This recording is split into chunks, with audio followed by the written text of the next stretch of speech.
అండి, బాగున్నారా? ఈరోజు నేను ఏ రెసిపీ చెప్పట్లేదండి. ఎందుకంటే ఎప్పుడూ వంటలు చేసి విసిగిపోయారు కదా. అందుకని నేను రీసెంట్గా కేరళ వెళ్ళానండి. అక్కడ నేను చూసిన ఒక ప్లేస్ని మీకు కూడా చూపించాలని అనుకుంటున్నాను. అందుకని మీకు ఆ ప్లేస్ని చూపిస్తున్నానండి.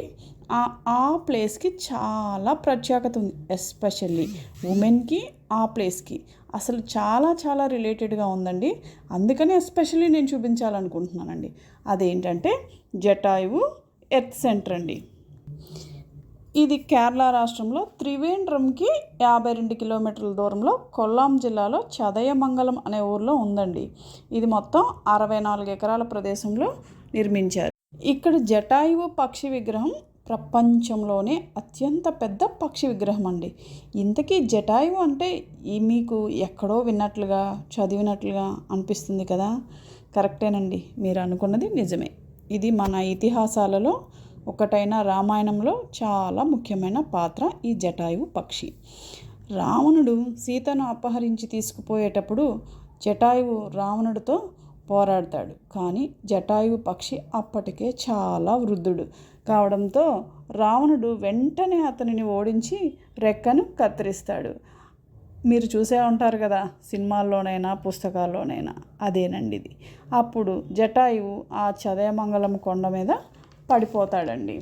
పడిపోయి రాముడు అపహరణకి గురైన సీతాదేవిని అన్వేషిస్తూ వస్తూ ఉండగా అప్పటి వరకు కూడా ఈ జటాయువు ఎదురు చూస్తూ ఉండి అప్పుడు జటాయువుకి రాముడితో చెప్తాడు, అయ్యా, నేను రావణుడితో యుద్ధం చేశాను, కానీ నా ఓపిక సరిపోలేదు.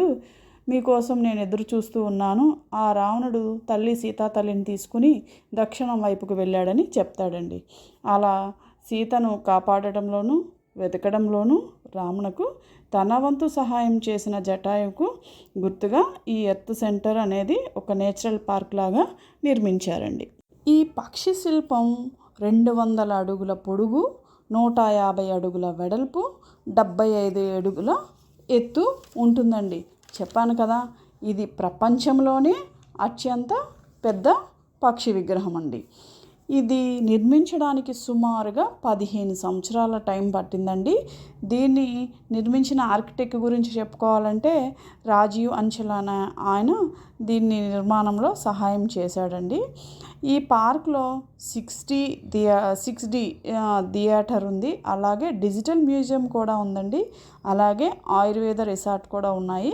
కానీ మేము వెళ్ళేటప్పటికి అవి అండర్ మెయింటెనెన్స్ ఆర్ కన్స్ట్రక్షన్లో ఉండడం వలన మేము దాన్ని విజిట్ చేయలేకపోయాము. మీరు వెళ్ళేటప్పటికి అది రెడీ అయి ఉండొచ్చండి. అలాగే జటాయువు పక్షి రాముడు వచ్చినంత వరకు కూడా సర్వైవ్ అయినందుకు అక్కడ ఆ జటాయువు పక్షి ముక్కుతో ఇలా తీసుకుని కాస్త వాటరు వచ్చినందుకు గాను అక్కడ రాముని బ్లెస్సింగ్స్తో కొక్కారణి అనే హోలీ వాటర్ రిజర్వాయర్ కూడా ఉందండి. అదైతే నిజంగా ఆశ్చర్యాన్ని కలిగించింది. అంత కొండ మీద అసలు రిజర్వాయర్ అంటేనే అసలు అన్బిలీవబుల్. అసలు అదైతే చాలా అద్భుతంగా ఉంది. కానీ విజిటర్స్ని దగ్గరగా పోలేమండి, మనకు దూరం నుండి చూస్తే కనిపిస్తుంది. అదేంటంటే పీక్ సమ్మర్లో కూడా అంత కొండ పైన ఆ రిజర్వాయర్లో వాటర్ ఉంటాయండి. It's a miracle. And more over ఇంకొకటి ఏంటంటే ఆ వాటర్ అంతా రెడ్ కలర్లో, ఒక టైప్ ఆఫ్ రెడ్ కలర్లో కనిపిస్తాయండి. ఎందుకు అంటే ఆ జటాయు పక్షి బ్లడ్ అనేది దాంట్లో వెళ్ళింది, అందువలన అది రెడ్లో ఉంది అని అక్కడ చెప్తున్నారు.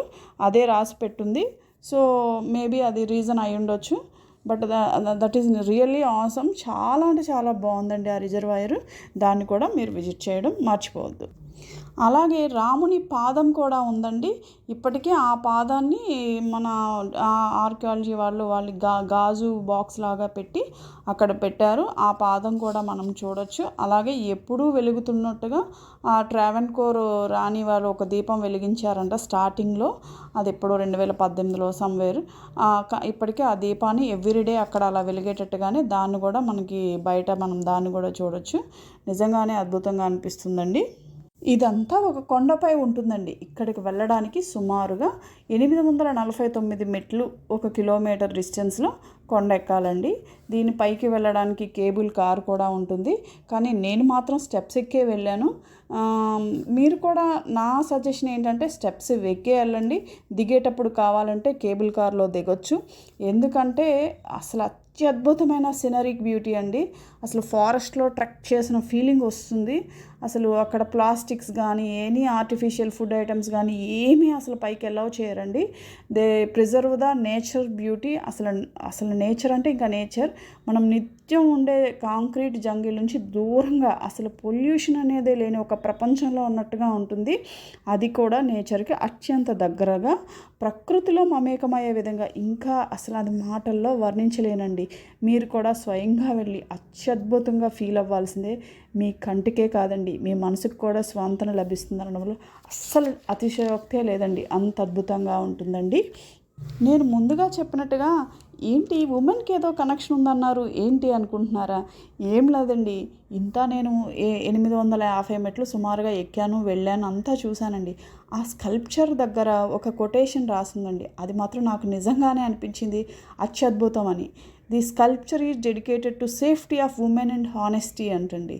అంటే మీకు అర్థమైంది కదండి. ఒక పక్షి ఉండి కూడా ఉమెన్ సేఫ్టీ కోసం పోరాడి తన ప్రాణాలను అర్పించిన జటాయువు ఒక పక్షి అయ్యుండి కూడా అలాంటిది మనం మనుషులం ఉమెన్ సేఫ్టీ కోసం ఇంకెంత చేయాలి అనే మీనింగ్ వచ్చిందండి. It's really wonderful. Thank you for Kerala government. అంతేనండి, చూశారు కదా. ఈ వీడియో కానీ మీకు నచ్చినట్లయితే లైక్ చేయండి, షేర్ చేయండి, అలాగే నా ఛానల్ని సబ్స్క్రైబ్ చేయడం మర్చిపోకండి. మరొక మంచి వీడియోతో మీ ముందుకు వస్తా. అంతవరకు బాయ్ బాయ్.